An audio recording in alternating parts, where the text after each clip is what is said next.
আসসালামু আলাইকুম সবাইকে। কি অবস্থা?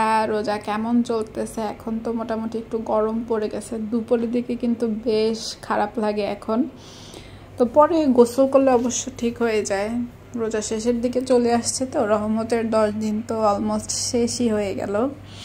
তো এই তো আমি আজকে দুপুরবেলা একটু দেরিতে রান্না বসাইছি। দুপুর দিকে কিন্তু এখন মোটামুটি একটু রোজা রোজা বোঝা যাচ্ছে গরমে খারাপ লাগার জন্য। তো যাই হোক, আমি এখানে রান্না বান্না বসাইছি। আসলে রোজার দিনে ওইভাবে দেখানোর মতো বা ব্লগ করার মতো স্পেশাল কিছুই নাই। আর আমার বাসায় যেহেতু আমরা দুইজন, আর আমি সারাদিন একা বাসায় থাকি, ও বাইরে থাকে, তাই ওরকম স্পেশালভাবে শেয়ার করার মতো কিছুই নাই। তো যাই হোক, এখানে আমি একটা স্পেশাল ভাজি বানাইছি বিভিন্ন মিক্সড ভেজিটেবল দিয়ে। তো এটা কিন্তু খেতে খুবই মজা, ও ভীষণ পছন্দ করে। আমি মাঝে মাঝে এটা বানাই। আর এই যে এখানে গরুর মাংস। তো আমি তরকারিটা এখনো রান্না কমপ্লিট হয় না, এটা একদম ঝোল শুকায় যাবে। একটু ঝোল অবস্থা আমি নামাই ফেলছি, কজ যদি লবণের কম বেশি হয়। এই জন্য এখন রোজার টাইমে এই সিস্টেমটা আপনারাও করতে পারেন। যদি কনফিউশন হয় যে যদি কি বলে লবণ কম বেশি হয়ে যায়, এই জন্য একটু ঝোল রেখে দিবেন। পরে ইফতারির পরে ঝোলটা লবণ কম বেশি চেক করে দেন ঝোলটা টানিয়ে নেওয়া যায়। আমি তো এটাই করি। তো আমার ভাজিটা অলমোস্ট কমপ্লিট। একটু বেশি করে টমেটো দিয়ে দিয়েছি। এখানে ভাত রান্না হয়ে গেছে। তারপরে এখানে আমি আরেকটা জিনিস রান্না করতেছিলাম, সেটা বাড়ি থেকে যে কচু আনছিল, বলছিলাম যে আলুর মতো খেতে, সেটা দিয়ে আমি মাছ রান্না করতেছি। এই মাছটা ও খায় না, কাটাওয়ালা, এই জন্য আমার জন্য তাই অল্প করে রান্না করতেছি। এই যে এটা সেই কচু, এটা একদম আলুর মতো খেতে, সুন্দর মতো সিদ্ধ করলে খুবই ভালো লাগে খেতে, একদম কচু মুখিটা যেমন হয় ওরকম, কিন্তু ওইটার মতো অতটা আঠালো না, কিন্তু খেতে ভীষণ মজা হয়। দেন এখানে এই যে আমি ডাল ভুনা করব, তাই ডাল বসাইছি। আমি দুপুরের মধ্যে ম্যাক্সিমাম রান্না কমপ্লিট করার চেষ্টা করি 3টার মধ্যে বা 3টার আগে দিয়ে। তারপরে একবারে গোসল করে নামাজটা কমপ্লিট করে নেই, দেন ইফতারিটা রেডি করতে চলে আসি। এখানে আজকে এই যে কলা আনা হয়েছে, বড় কলা তো এখন পাওয়া যায় না, তাই ছোট কলা নিয়ে আসছে। দেন এখানে আছে এই যে চিরা, লাল চিরাটা যদিও আমি খাই বা খেতে লাইক করি, তো আজকে আসলে হাতের কাছে পাই নাই, তাই এই যে এখানে যে প্যাকেটজাত চিরা যেটা বলে সেটা কিনে আনছে। এখন একটু চিরাটাই আমার খাওয়া হইতেছে বেশি। দেন এখানে মাঠা, এটা আমি তেমন একটা আমার ভালো লাগে না, কজ প্রতিদিন যে রমজানের সময় প্রতিদিনের মাঠা প্রতিদিন বিক্রি করে, ওইটা কিন্তু খেতে খুব মজা। কিন্তু এটা যেহেতু ফ্রোজেন, মজা ছিল খেতে, কিন্তু যে রেগুলার যে মজাটা, তাজার একটা টেস্ট, প্রতিদিন সেই টেস্টটা পাইনি। তো যাই হোক, এখানে এই যে আরেকটা জিনিস নিয়ে আসছে, এটা গ্রিল নিয়ে আসছে, সাথে 2 ধরনের রুটি। এই যে এই সসটা তো আমার খুবই পছন্দের। তো আমি কনফিউশনে পড়ে গেছি যে আজকে আমি কি দই চিরা খাবো না এটা খাবো। তো নিয়ে আসছে যেহেতু অল্প অল্প করে খাইতে হবে, তো এই যে আমি এটা খুলে নিতেছি। ওরটাও ওর একটু শরীর খারাপ ছিল, এই জন্য ওর রোজা রাখে নাই। তো পরে এগুলা সন্ধ্যার দিকে নিয়ে আসছি, ওরটাও অলরেডি খেয়ে ফেলছে। তাই দুইজনের জন্য, যেহেতু আমি রোজা ছিলাম, তাই দুইজনের জন্য আলাদা আলাদা প্যাকেটে আনছে। ওরটাও অলরেডি খাওয়া শেষ হয়ে গেছে। তারপরে যে আমারটা খাইতেছি। এখানে রুটি ছিল 2 ধরনের, ও একটার থেকে হাফ খাইছে।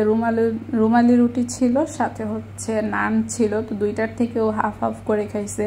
কজ তোমরা সবাই জানো রুমালি রুটি কিন্তু অনেক বড় হয়, পাতলা যদিও, কিন্তু সাইজে অনেক বড় হয়। সেটা তো আমার সারাদিনে রোজা রাখার পর এমনি হেভি খাবার। তারপরে আমি দই চিরার অ্যারেঞ্জ করেছি। তারপরে একদম ফুল নান, আর সাথে ফুল কি বলে রুমালি রুটি খাওয়া তো অসম্ভব, তাই হাফ হাফ করে খেয়েছি দুইজনে। এই যে এখানে তো এটা মশলাটা প্রচুর ঝাল ছিল। আমি একটু মুখে দিয়ে দেখেছিলাম আজান দেওয়ার পরে, তো ভয়ে আমি মশলাটা খাইনি একেবারে। তো এটা আমি একটু রেডি করে নিচ্ছি, কজ প্রায় ইফতারের সময় হয়ে আসছিল। এই যে নান, এটা বাটার নান ছিল, এটাও হাফ খাইছে। আর এই যে সেই রুমালি রুটি, আমার কিন্তু নান খেলে আমি নর্মাল নানটা খাই না, যদি খাই তাহলে বাটার নানটাই খাওয়া হয়। আর এটা রুমালি রুটি, এই যে বিগ সাইজের রুমালি রুটি।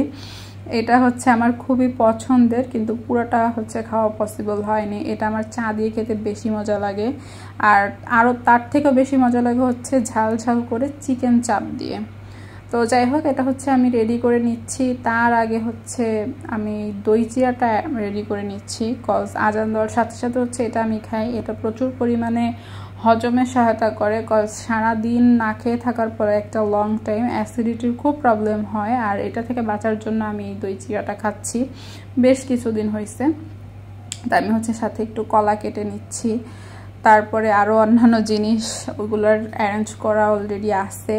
তো যাই হোক, আমি হচ্ছে এই যে ক্যামেরা ধরে ধরে আসলে কাটতেছিলাম, তো ক্যামেরার দিকে একবার তাকাচ্ছিলাম, এখানে একবার তাকাচ্ছিলাম, তাই একটু উল্টাপাল্টা হয়ে গেছে কলার সাইজ। তো যাই হোক, এটা তো আর গেস্টকে দিচ্ছি না, নিজের বাসায় খাবো, যে একদম সেম সাইজের স্লাইস হতে হবে তা এরকম কোনো শর্ত নাই। তো যাই হোক, এটা হচ্ছে এই যে কলাটা কাটা কমপ্লিট। আমার একটু বেশি হয়ে গেছিলো, পরে বুঝতে পারছি যে একটা কলা নিলে ঠিক হতো। তোমরা যদি বেশি খেতে পারো বেশি নিতে পারো। এই যে চিড়াটা হচ্ছে আমি আগে থেকে ভিজিয়ে রেখেছিলাম, ওইটা সুন্দর মতো পানি দিয়ে ধুয়ে তারপরে আমি সেঁকে নিছি।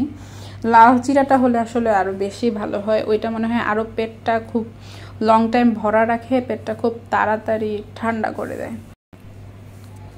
এই যে তারপরে হচ্ছে এখানে অ্যাড করবো আজকে একটা খুবই স্পেশাল জিনিস। তো অন্যান্য জিনিস যেহেতু রেডি করতে হবে, তাই আমি এটা একবার প্রিপেয়ার করে কিছুক্ষণ রেখে দিয়েছিলাম, দেন এই যে চলে আসছে এটা রেডি করতে। তো এখানে যে স্পেশাল জিনিসটার কথা বলতেছিলাম সেটা দেখাই।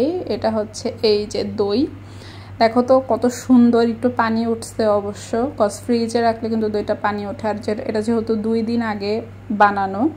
তো এটা হচ্ছে এই যে দেখো কি সুন্দর সফট দই হয়েছে, একদম পারফেক্ট একটা দই। এটা কিন্তু কেনা দই না, এটা আমার বাসায় বানানো দই, একদম পারফেক্ট দই হয়েছে। তো এরকম পারফেক্ট দই যদি বাসায় বানানো যায় তাইলে কিন্তু কিনে খাওয়ার প্রয়োজন হয় না এত টাকা দিয়ে। আর তার থেকে বড় কথা, যদি খাঁটি গরুর দুধ থাকে বাসায় বা ওইটা অ্যারেঞ্জ করা যায়, তাহলে আমার মনে হয় বাইরের প্যাকেটজাত খাবার দাবার মানে একেবারে না খাওয়াটাই বেটার। ইভেন আমি হচ্ছে এখন দইটা ম্যাক্সিমামই বাসায় বানানোর চেষ্টা করতেছি।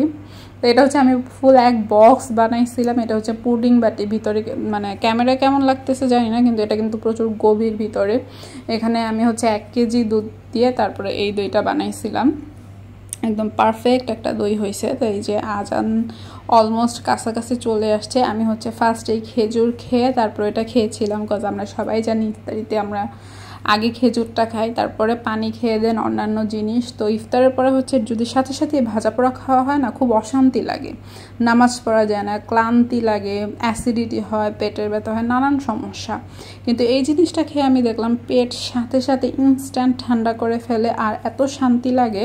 সারাদিন আসলে না খেয়ে থাকার পরে, রোজা থাকার পরও শরীরে একদম কোনো ক্লান্ত হয় না। আমার মনে হয় শরীরে আরও মানে খুব সুন্দর একটা এনার্জি পাওয়া যায়। তো যাই হোক, এই যে আমি খাবার নিয়ে বসে গেছি। এখানে ফার্স্টে হচ্ছে যেহেতু আমার এই কচুটা অনেক পছন্দের, তাই গরুর মাংসটা আমি পরে নিয়েছি, ভাজিটাও পরে নিয়েছি। আমি হচ্ছে আগে এই কচুটা দিয়ে ট্রাই করতেছিলাম। এটা গরমের জন্য আসলে ধরা যাইতেছিল না, এত গরম। যেহেতু খাবার আগে একটু গরম করে নিছিলাম, বিশেষ করে লবণটা চেক করার জন্য একটু ঝোল শুকাই নিছিলাম, তারপরে লবণটা দেখে কম বেশি, এজন্য এই তরকারিটা প্রচুর গরম হয়েছিল। তো এই যে আমি একটু ভেঙে দেখাইতেছি, এটা একদম সফট হয়ে গলে গেছে একদম। তো যাই হোক, এই তো এটাই ছিল আমার আজকের ডিনার। তো সবাই রোজা রাখো, রহমতের 10 দিন শেষ হয়ে গেল, বাকিগুলোও রাখবা। আজকের মতো আল্লাহ হাফেজ।